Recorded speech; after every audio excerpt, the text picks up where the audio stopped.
Hello, আমি রূপা।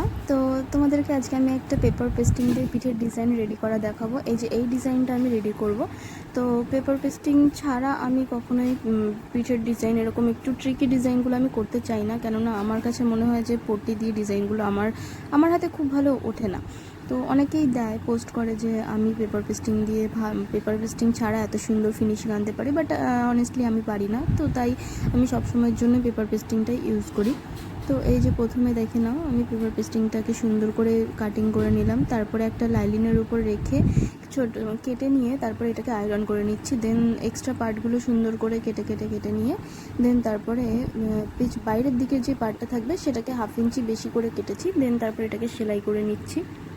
সেলাই করে নেওয়ার পরে এবার ব্লাউজের মধ্যে অ্যাটাচ করব জিনিসটাকে।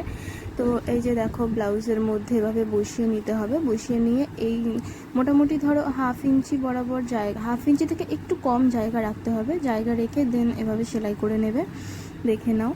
দেন তারপরে এখানে একটা দড়ি বসাতে হবে, দড়ির জায়গা রাখলাম। নিচে আরেকটা দড়ি হবে দেখেছিলে, সেই দড়িটা এভাবে দিয়ে দিলাম। দড়িগুলো আমি আগেই রেডি করে রেখেছিলাম। তারপরে এই পুরোটাকে সেলাই করে নেওয়ার পরে বাড়তি যে কাপড়গুলো থাকবে, ভেতরের দিকে যে কাপড়টা, সেটাকে একটু ছোট ছোট করে কেটে নিতে হবে। মোটামুটি 2 সুতের থেকে একটু বেশি রাখবে, রেখে তারপর তোমরা এটাকে কাটিং করে নেবে। তারপর ছোট ছোট করে রাউন্ডেড শেপ যেখানে যেখানে হবে সেখানে কাটিং করে নিতে হবে। দেন তারপরে এটাকে উল্টে একটা চাপ সেলাই দিতে হবে। চাপ সেলাইটা দেওয়া হয়ে গেলে তারপরে আবার আরেকবার আয়রন করে নেবে। আয়রনটা আমি যদিও দেখালাম না, কেননা করা হয়নি ভিডিওটা। দেন তারপরে এভাবে আয়রন করে নিয়ে হেম করে নিলেই তোমাদের পিঠের ডিজাইন টোটালটা রেডি।